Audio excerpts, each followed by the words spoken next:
ನಾವು ಹುಟ್ಟಿದ್ದು ಬಳ್ಳಾರಿ ಜಿಲ್ಲೆ ಯಳಗುರ್ತಿ ಅಂತ ಒಂದು ಸಣ್ಣ ಗ್ರಾಮ. ರೈತಾಪಿ ಮನೆತನದಲ್ಲಿ ಹುಟ್ಟಿರ್ತಕ್ಕಂಥವ್ರು. ಆಗಿನ ಬಾಲ್ಯದ ದಿನಗಳು ಬಹಳ ಕಷ್ಟ ಇದ್ವು. ಅದು ಶ್ರೀಮಂತರ ಮನೆಯಲ್ಲಿ ಸಹ ಬಡತನ ಇತ್ತು. ಬರಗಾಲ, ಬರೇ ಭೂಮಿ, ಬರೇ ಆದ ಅವಕಾಶಗಳು ಕಡಿಮೆ. ಆ ಬಾಲ್ಯ ಜೀವನದಲ್ಲಿ ನಾವು ಹುಟ್ಟುವಾಗ ಭಾರಿ ಕಷ್ಟ. ಆಮೇಲೆ ಶಾಲೆಗಳೇ ಇರ್ತಿದ್ದಿಲ್ಲ ಹಳ್ಳಿಯಲ್ಲಿ. ಆಮೇಲೆ ನಾವು 4 ಜನ ಅಣ್ಣ ತಮ್ಮರು, 4 ಜನ ಗಂಡು ಮಕ್ಕಳು. ನಮ್ಮ ತಂದೆಯವರು ಭಾರಿ ಸ್ಕೋಪ್ ಕೊಡ್ತಾ ಇದ್ರು ವಿದ್ಯಾಭ್ಯಾಸಕ್ಕಾಗಿ. ವಿದ್ಯಾಭ್ಯಾಸ ಮಾಡ್ಬೇಕು, ಮಕ್ಕಳು ಚೆನ್ನಾಗಿ ಓದ್ಬೇಕು ಅಂತಕ್ಕಂಥದ್ದು ಭಾರಿ ಉತ್ಸಾಹ. ಅವ್ರು ಓದಿದ್ದು ಕಡಿಮೆನೆ, 2 ವರ್ಷ, 2ನೇ ಕ್ಲಾಸ್ 3ನೇ ಕ್ಲಾಸ್ ಓದಿದ್ರು. ಆದ್ರೆ ಊರಿನಲ್ಲಿ ಮುಖಂಡರಿದ್ರು. ಶಾಲೆಗಳು ಇಲ್ದೇ ಇದ್ದ ಸಂದರ್ಭದಲ್ಲಿ ಶಾಲೆಗಳನ್ನ ಪ್ರಾರಂಭ ಮಾಡ್ತಿದ್ರು. ಆಮೇಲೆ ಗುರುಕುಲ ಅಂತ ಇತ್ತು ನಮ್ಗೆಲ್ಲ. ಆ ಗುರುಕುಲದಲ್ಲಿ ಅಮರಕೋಶ, ಸೋಮೇಶ್ವರ ಶತಕ, ಬಸವಣ್ಣನ ವಚನಗಳು, ಅಕ್ಕಮಾದಿ ವಚನಗಳನ್ನು ಕಲಿಸ್ತಾ ಇದ್ರು. ಇದು ಯಾವ ಶಾಲೆಯಲ್ಲಿ ಕಲಿಸ್ತಾ ಇದ್ದಿಲ್ಲ. ಆಮೇಲೆ ನಮಗೆ ಗುರುಗಳು ಹೇಗಿದ್ರು ಅಂದ್ರೆ ಮರಿಸ್ವಾಮಿಗಳು ಅಂತ ಇದ್ರು. ಆ ಪ್ರೈವೇಟ್ ಅಂತ ಇದ್ರು ಅವ್ರು, ಕೆಲವು ಟ್ಯೂಷನ್ ಅಂತ ಈಗ ಅಂತಾರೆ, ನಾವು ಪ್ರೈವೇಟ್ ಸ್ಕೂಲ್. ಅಲ್ಲಿ ಓದೋ ಪುಸ್ತಕ ಅಲ್ಲೇ ಇಟ್ಟು ಬರ್ಬೇಕು. ಒಂದು ಬಟ್ಟೆಯಲ್ಲಿ ಕಟ್ಬಿಟ್ಟು ಇದು ಚುಚ್ಚಿಬಿಟ್ಟು ಅಲ್ಲೇ ಇಟ್ಟು ಬರ್ಬೇಕು. ಅಲ್ಲಿ ಸ್ಲೇಟ್ ಬೇರೆ, ಪೆನ್ನು ಬೇರೆ, ಪೆನ್ಸಿಲ್ ಬೇರೆ.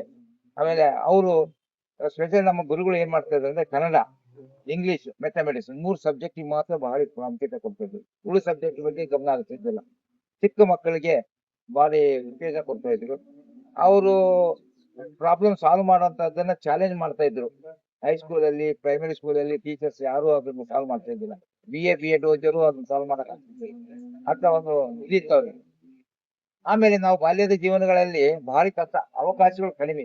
ಈಗ ಪ್ರತಿಯೊಬ್ಬ ಮಕ್ಕಳು ಆ ಕಾಲ ಚಪ್ಪಲಿ ಇಲ್ದೇನೆ ಓದ್ತಾ ಇದ್ವಿ.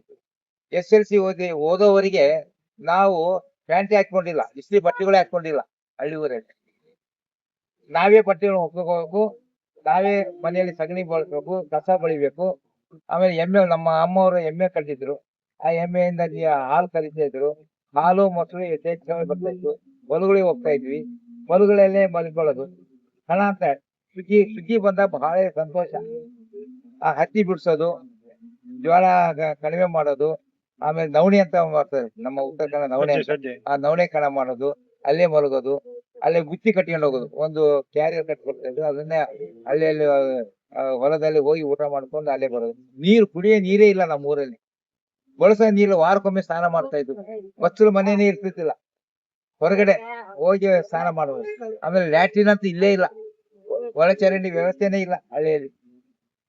ಯಾವ್ದಾದ್ರು ದೊಡ್ಡಿ ಹೋಗ್ಬೇಕಾದ್ರೆ ಹೊಲಗಳಲ್ಲಿ ಹೋಗಿ ದೊಡ್ಡಿ ಅಂತ ಅಂದ್ರೆ ಲ್ಯಾಟ್ರಿನ್ ಅಂತ ನಾವೀಗ ಕರಿತೀವಲ್ಲ, ಅದಕ್ಕೆ ದೊಡ್ಡಿ ಅಂತ ಹೊರಗಡೆ ಹೋಗಿ ಸ್ನಾನ ಮಾಡಿಕೊಂಡು ಅದೊಂದು ತಂಬಿಯಲ್ಲಿ ಇಟ್ಕೊಂಡು ಹೋಗ್ತಿದ್ವಿ. ಅಲ್ಲೇ ಲ್ಯಾಟ್ರಿನ್ ಮಾಡ್ಕೊಂಡು. ಆದ್ರೆ ಈ ಪೇಸ್ಟ್ ಗೀಸ್ಟ್ ಅನ್ನೋದು ಇಲ್ಲೇ ಇಲ್ಲ, ಬರೀ ಉಪ್ಪು ಬೆಳಿತಿದ್ವಿ. ಹಾಗೆ ಅದನ್ನ ಬೆಳೆದವ್ರು. ಆಮೇಲೆ SLC ಓದಿದ ಮೇಲೆ ಮುಂದಿನ ಕಾಲೇಜ್ ಜೀವನದಲ್ಲಿ ಬಳ್ಳಾರಿ ಬಂದಿವಿ.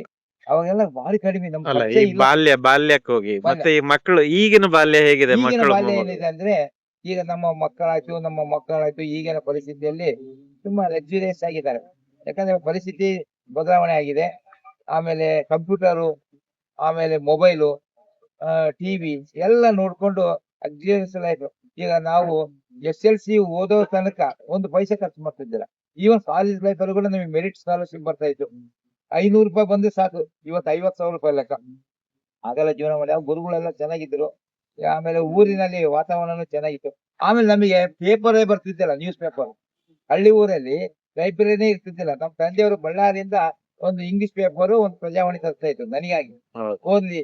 ಆಮೇಲೆ ನಮ್ಮ ಪೋಸ್ಟ್ ಮಾಸ್ಟರ್ ಅಂತ ಇರ್ತಿದ್ರು, ಅವ್ರು ಈಗ ನ್ಯೂಸ್ ಪೇಪರ್ ನ್ಯೂಸ್ ಮಕ್ಕಳು ಓದೋದೇ ಇಲ್ಲ. ಈಗ ಓದೋದೇ ಇಲ್ಲ. ಈಗಿನ ಕಾಲದಲ್ಲಿ ನ್ಯೂಸ್ ಪೇಪರೇ ಓದೋದಿಲ್ಲ. ನಾನ್ ತಗೊಂಡು ಹೋದ್ರೆ ಎದಕ್ಕಪ್ಪ ಅಂತಾರೆ. ನಾವು ನ್ಯೂಸ್ ಪೇಪರ್ ಓದ್ತಾ ಇದ್ವಿ, ಕನ್ನಡ ಮತ್ತು ಇಂಗ್ಲಿಷ್ 2 ಪೇಪರ್ ಓದ್ತಾ ಇದ್ವಿ. ಆಮೇಲೆ ನಮ್ಮ ಸಂಬಂಧಿಕರಿಗೆ ಪತ್ರ ಬರ್ಸ್ಬೇಕಾದ್ರೆ ನಮ್ಮ ತಂದೆಯವರು ಪೋಸ್ಟ್ ಮಾಸ್ಟರ್ಗೆ ಮತ್ತು ಹೆಡ್ ಮಾಸ್ಟರ್ಗೆ ಹೇಳಿ, ನಮ್ಮ ಮಗನಿಗೆ ಇಂಗ್ಲಿಷ್ ನಲ್ಲಿ ಬರ್ಲಿಕ್ಕೆ ಹೇಳ್ಕೊಡಿ ಅಂತ ಹೇಳ್ತೀವಿ. ಆಗಿನ ಕಾಲದಾಗ ಅಂದ್ರೆ ಆಮೇಲೆ ಭಾಷಣ ಮಾಡೋದು. ಆಮೇಲೆ ವಾರಕ್ಕೊಮ್ಮೆ ಸ್ಕೂಲಲ್ಲಿ ಪ್ರವಚನ, ಪುರಾಣ ಹೇಳೋದು, ಕನ್ನಡದಲ್ಲಿ ಹೇಳೋದು, ಇಂಗ್ಲಿಷ್ ನಲ್ಲಿ ಹೇಳೋದು, ಇವೆಲ್ಲ ಇತ್ತು. ಈಗ ಎಲ್ಲ ಕಡಿಮೆ ಆಗಿದಾವೆ. ಆದ್ರೆ ಕಂಪ್ಯೂಟರ್ ಯುಗ, ಈಗಿನ ಪರಿಸ್ಥಿತಿಯಲ್ಲಿ ದುಡ್ಡಿನ ವ್ಯವಹಾರ ಜಾಸ್ತಿ ಇದೆ. ಈಗಿನ ಪರಿಸ್ಥಿತಿ ತಕ್ಕಂಗೆ ಅವರು ಇದ್ದಾರೆ, ಇರ್ಲಿ. ಆದ್ರೆ ಒಂದು ಮಾತು ನಿಜ, ಆಗಿನ ದಿನಗಳಲ್ಲಿ ನಾವು ಹುಟ್ಟಿ ಬೆಳೆದಿದ್ದು, ಆಮೇಲೆ ನೌಕರಿ ಸೇರಿದ್ದು ಬಹಳ ಪವಾಡ, ಭಾರಿ ಪವಾಡ. ಇವಾಗ ಲಕ್ಷಗಟ್ಟಲೆ ಸಂಪಾದನೆ ಮಾಡ್ತಾರೆ, ಆದ್ರೆ ಶಾಂತಿ ನೆಮ್ಮದಿ ಇಲ್ಲ.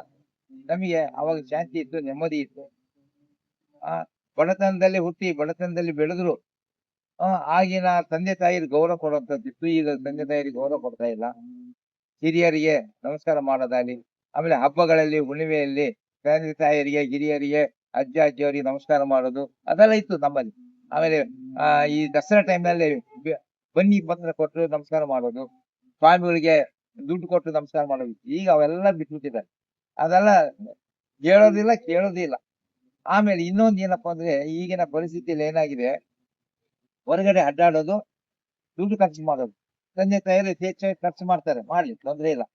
ಸಂಪಾದನೆ ಇದೆ, ಖರ್ಚು ಮಾಡ್ತಾರೆ. ಹಾಗೆ ದುಡ್ಡು ಸಂಪಾದನೆ ಇಲ್ಲದಾಗೆ ಬೆಳೆಯೋದು. ಆ ಬಳ್ಳಾರಿ ಬಂದ ನಮ್ಮ ತಂದೆಯವರು ಒಂದು ದೋಸೆ 90 ಪೈಸಾ.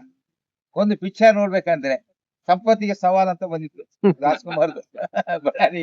ಅವ್ರು ರಾಜ್ಕುಮಾರ್ 50 ದಿನ ಓಡಿದೆ ನಟರಾಜ ಟಾಕೀಸ್ ಅಲ್ಲಿ ಅಂತ ಹೇಳಿದ ಕೂಡಲೇ ರಾಜ್ಕುಮಾರ್ ಬಂದು ಟಾಟಾ ಮಾಡಿ ಎಲ್ಲರಿಗೂ ಭೇಟಿ ಮಾಡಿದ್ದಾರೆ. ನಾವು ಪಿಕ್ಚರ್ ನೋಡಿದ್ದು ಮೊದಲನೇ ಪಿಕ್ಚರ್ ಸಂಪತ್ತಿಗೆ ಸವಾಲ್. ಅದು 90 ಪೈಸೆ ಕೊಟ್ಟು ಆ ಆ 74ನೇ ಇಸ್ವಿ. ಕೊನೆ ಕನಿಷ್ಠ ಮಟ್ಟದ ಅದು ದರ. ಅದನ್ನು ಹೋಗಿ ನೋಡಿರ್ತಕ್ಕಂಥದ್ದು. ಆಮೇಲೆ ವರ್ಷಕ್ಕೆ 1-2 ಪಿಕ್ಚರ್ ನೋಡ್ತಾ ಇದ್ವಿ. ಆಮೇಲೆ ಇಲ್ಲೇ ಇಲ್ಲ. ಈಗ ಏನಾಗಿದೆ, ಪಿಕ್ಚರ್ ನೋಡೋದು, ಮೊಬೈಲ್ ನೋಡೋದು, ಟಿವಿ ನೋಡೋದು ಎಲ್ಲ ಯಥೇಚ್ಛವಾಗಿದೆ. ಈಗಿನ ಪರಿಸ್ಥಿತಿಯೇ ಬೇರೆ. ಆದ್ರೆ ಆಗಿನ ದಿನಗಳಲ್ಲಿ ನಾವು ಕಷ್ಟಪಟ್ಟು ಓದಿದ್ದಕ್ಕೆ ಒಂದು ಮಟ್ಟಕ್ಕೆ ಬಂದಿವಿ. ಸರ್ಕಾರಿ ನೌಕರಿ ಸಿಕ್ತು, ರಿಟೈರ್ಡ್ ಆಗಿದೀವಿ. ಒಂದು 50-60 ಪೆನ್ಷನ್ ಬರ್ತದೆ. ಒಳ್ಳೆ ಸಮೃದ್ಧಿ ಜೀವನ. ಇದನ್ನ ನಾವು ಏನಪ್ಪಾ ಅಂದ್ರೆ, ಇದು ನಮ್ಮ ದೇವರು, ನಮ್ಮ ಹಿಂದಿನ ಹಿರಿಯರು ಮಾಡಿರ್ತಕ್ಕಂಥ ಪುಣ್ಯ ಅಂತ ನಾವು ಹೇಳಿಕ್ ಬಯಸ್ತೀವಿ.